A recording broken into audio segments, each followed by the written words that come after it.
Mummy मैं होली खेलने जा रही हूँ। ठीक है। हाँ मम्मी, आपने गुजिया बनाया है? नहीं, गुजिया तो मैं भूल गई बनाना। मम्मी आपको पता है ना मुझे गुजिया कितना अच्छा लगता है और मैं हर होली गुजिया खाती हूँ। तो चलो, जब तक तुम होली खेल के आओ तब तक मैं बना देती हूँ। ठीक है। तो मैं इस होली पर बना रही हूँ रसभरी मावा गुजिया। और गुजिया की ये जो रेसिपी है वो एकदम इजी रेसिपी है। और मैं इस वीडियो में आपको ऐसे ऐसे टिप्स बताऊंगी जिससे कि आपकी गुजिया जो है कभी भी फटेंगे नहीं। और इसमें जो सारे मेजरमेंट मैंने बताए हैं वो एकदम परफेक्ट हैं। मतलब कि आप इस मेजरमेंट से बनाओगे गुजिया तो आपकी गुजिया एकदम परफेक्ट बनेंगे। तो चलिए जल्दी से लाइक कर दीजिए ताकि मैं आपके लाइक से मोटिवेट होकर आगे भी traditional, easy and unique recipe ला सकूं। तो मैंने यहाँ पर 2 कप मैदा लिया है और उसमें डाला है 1/4 कप मोइन। मोइन के लिए मैंने यहाँ पर घी यूज किया है और इसे हमें अच्छे से मिक्स कर लेना है। इसे हम इस तरह से हाथों से मसल मसल कर मिक्स करेंगे। और जब भी आप गुजिया बनाए तो इसमें घी का मोइन डालें, तो इससे गुजिया जो है वो एकदम खस्ता बनेंगे। देखिए, अगर आप इसे मिक्स करेंगे और उसके बाद हल्के हाथों से इसे बाइंड करेंगे तो ये एकदम लाइटली बाइंड होना चाहिए। तभी समझो इसमें मोइन जो है वो हमने परफेक्ट डाला है। अब हम थोड़ा थोड़ा सा पानी डालकर इसका एक डो तैयार करेंगे। और डो जो है वो ना तो एकदम टाइट होना चाहिए और ना ही एकदम लूज। चलिए, अब इस डो को हम 10 से 15 मिनट के लिए कपड़े से ढककर रेस्ट पर रख देंगे। अब भाई, गुजिया चाहे सूजी का हो चाहे मावे का, ड्राई फ्रूट्स तो जाते ही हैं। तो ड्राई फ्रूट्स में मैंने जो है 12 से 13 काजू लिए हैं और 10 से 12 पिस्ता और 14 से 15 जितने मैंने बादाम लिए हैं। और इन सबको मैंने एकदम बारीक चॉप कर लिया है। अगर हमने ड्राई फ्रूट को बड़ा बड़ा कट किया तो जब हम गुजिया का शेप देंगे तो गुजिया फट सकते हैं, इसलिए हमें ड्राई फ्रूट को बारीक ही चॉप करना है। और ये जो ड्राई फ्रूट की क्वांटिटी है वो इनफ है, आप इससे कम भी डाल सकते हैं पर इससे ज्यादा ड्राई फ्रूट नहीं डालिएगा। मतलब कि जितनी मैंने मावे और डेसिकेटेड कोकोनट की क्वांटिटी डाली है उसके हिसाब से इतना ही ड्राई फ्रूट जाएगा, इससे ज्यादा नहीं जाएगा। जब हम छोटे थे ना तो हमारी मम्मी गुजिया में चारोली जरूर डालती थी, पर अभी तो चारोली इतनी कॉस्टली हो गई है। अब एक पैन में मैंने 1 टीस्पून घी डालकर सारे ड्राई फ्रूट को डालकर उन्हें लो फ्लेम पर 2 से 3 मिनट तक रोस्ट कर लिया है। अब इसमें जाएगा 1 कप डेसिकेटेड कोकोनट यानी कि नारियल का बुरादा। डेसिकेटेड कोकोनट को अगर वेट में देखेंगे तो ये 100 ग्राम है। और इसे भी हम 2 से 3 मिनट तक ही लो फ्लेम पर रोस्ट करेंगे। मावा गुजिया में डेसिकेटेड कोकोनट डालना बहुत ही जरूरी है।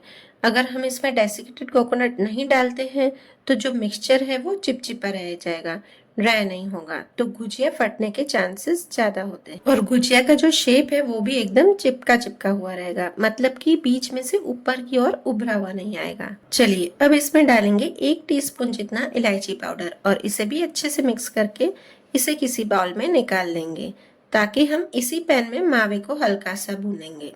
तो चलिए, अब यहाँ पे मैंने मावा डाल दिया है और मावा जो लिया है मैंने वो 200 ग्राम लिया है और फिर इसे भी हम 2 से 3 मिनट तक ही लो फ्लेम पर भूनेंगे। अब इस मावे को भी हम इस मिक्सचर में डाल देंगे और अच्छे से कर देंगे मिक्स। और इस मिक्सचर में जो है वो शुगर पाउडर नहीं जाएगा, क्योंकि जो हम गुजिया बना रहे हैं वो रसभरी गुजिया बना रहे हैं, तो गुजिया को हम चाशनी में डालेंगे। तो चाशनी के लिए मैंने यहाँ पर 2 कप शक्कर में 2 कप जितना पानी डाला है और फिर इसे हम थोड़ा थोड़ा चलाते रहेंगे और फिर इसकी हल्का सा चिपचिपा होने तक ही हमें इसे पकाना है। और इसमें थोड़ी सी केसर मैंने डाल दी है। बस, अब इस तरह से हल्की सी ये चिपचिपी हो गई है चाशनी। अब गैस की फ्लेम को हम ऑफ कर देंगे, क्योंकि ये जो चाशनी ठंडी हो जाएगी तब भी ये थोड़ी सी ज्यादा गाढ़ी होगी। चलिए, अब मैदे को एक बार और हम अच्छे से मस लेंगे और इसकी छोटी छोटी लोइयां बना लेनी है और फिर इसे हमें पूरी की साइज में बेलना है। तब तक हम जो दूसरी लोइयां हैं उनको ढक कर रखेंगे ताकि वो ड्राई नहीं हो जाए। देखिए, मेरा शेप जो है वो पूरी का आड़ा टेढ़ा हो रहा है ना। भाई, मेरा तो कभी शेप गोल होता है और कभी किसी और नक्शे का होता है। मैंने यहाँ पे 6 से 7 पूड़ियों को एक साथ बेल दिया है। अब इस मिक्सचर को इस पर रखकर और दूसरी साइड से इसको फोल्ड कर लेंगे और इसे अच्छे से प्रेस करेंगे ताकि ये खुले नहीं। अगर आप गुजिया को मोल्ड में बनाते हैं तो आपको इसकी साइड्स में पानी लगाना पड़ेगा ताकि ये खुले नहीं, पर हम इस गुजिया को इस तरह का शेप दे रहे हैं तो इसमें साइड्स में पानी लगाने की जरूरत नहीं पड़ेगी, क्योंकि ये इस तरह से फोल्ड हो रहे हैं तो इसमें से मिक्सचर बाहर आएगा ही नहीं।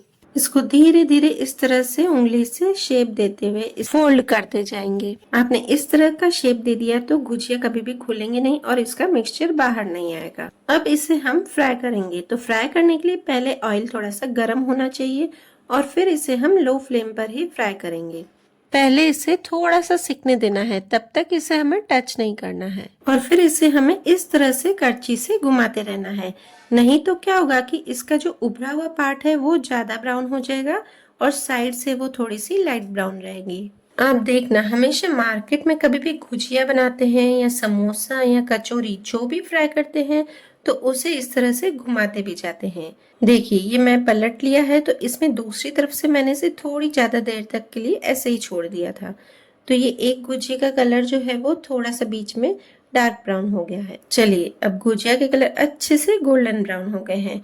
अब इसे हम चाशनी में डाल देंगे और चाशनी में डालते वक्त हमें इस बात का जरूर ध्यान देना है कि चाशनी जो है वो बिल्कुल गर्म नहीं होनी चाहिए, एकदम रूम टेम्परेचर पर होनी चाहिए।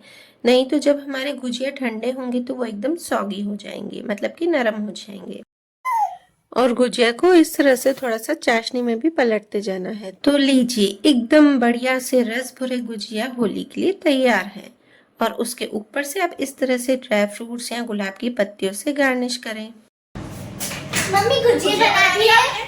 हाँ बना दिए। तुम पहले नहा के आओ दोनों, फिर दोनों को देती हूँ। ठीक है।